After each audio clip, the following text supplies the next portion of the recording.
Nabi Nuh adalah seorang nabi yang diutus oleh Allah untuk membimbing umat manusia pada masa yang sangat jahat dan korup.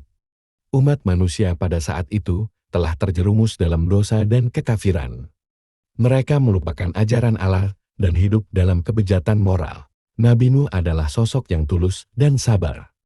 Dia berusaha keras untuk menyadarkan orang-orang akan kesalahan mereka dan mengajak mereka kembali kepada Allah.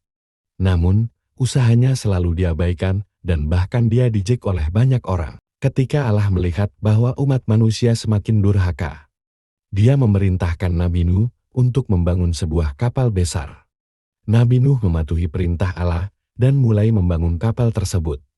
Meskipun banyak orang yang mengejeknya dan tidak mempercayainya. Kemudian, datanglah hari yang ditentukan oleh Allah.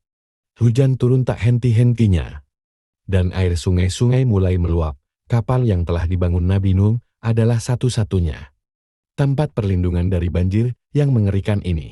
Nabi Nuh dan keluarganya naik ke kapal tersebut, bersama dengan berbagai jenis binatang yang datang dua-dua, jantan dan betina. Ketika banjir melanda, air terus naik dan menenggelamkan seluruh negeri.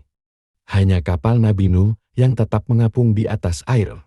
Selama berbulan-bulan mereka berlayar, mencari daratan yang aman. Nabi Nuh terus berdoa kepada Allah untuk petunjuk dan keselamatan. Akhirnya, Allah mendengarkan doa Nabi Nuh dan memerintahkan air surut. Kapal itu akhirnya mendarat di sebuah bukit yang tinggi.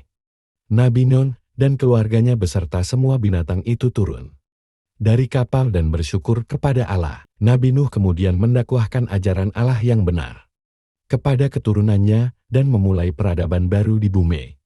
Kisah Nabi Nuh dan banjir besar ini adalah pengingat tentang kepentingan taat kepada Allah dan akibat dosa-dosa manusia yang melampaui batas.